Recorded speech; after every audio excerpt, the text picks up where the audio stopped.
Please tell me you're not going to stop making films, because we need you to keep doing this.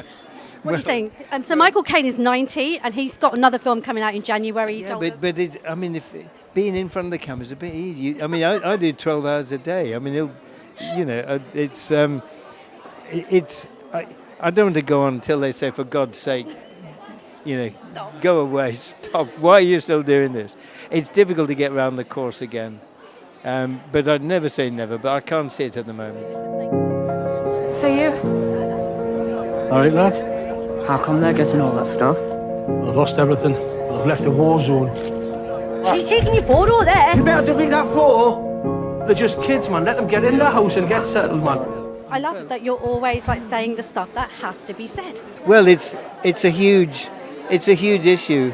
Our starting point was the mining communities. Because we've done 3 films in the Northeast, and in County Durham and Northumberland as well, and there's village after village. It was based on a pit, strong communities.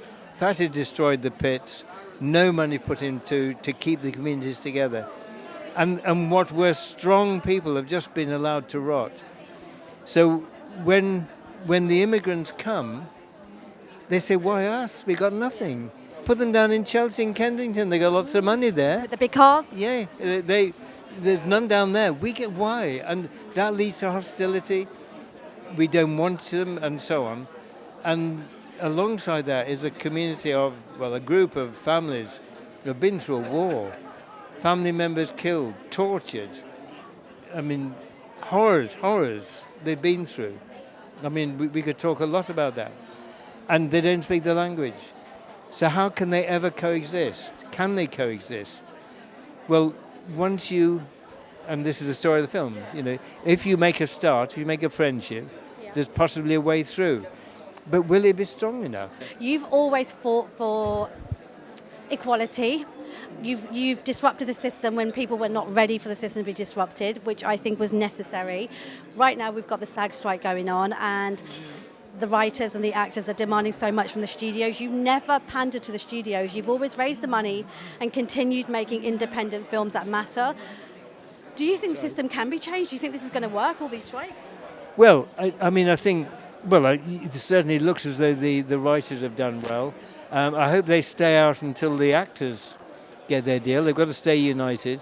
But the key thing for us is we're dominated by the Americans. We need an independent British cinema that makes films that represent our culture. At the moment, great technicians and great workers in film, but they're making American. The ideas in the film are the American ones, and not the ordinary Americans, the ruling class in America, big business, corporations, and that's the culture that we're making. And the medium is worth more than that, and world cinema makes great films. So the multiplexes need to, they need to show world cinema. We need quotas to get a certain amount of British films in, and we need a subsidy off the ticket prices for the films to be made. And that way, it's what the French do, and they've kept theirs. So we need to do the same. We've been in this village all our lives, and we're supposed to share it with that lot who don't even know them. Thank you for your kindness when we arrived. I really appreciate it. My name is Yara, by the way. What's yours? Tommy Joe Ballantyne.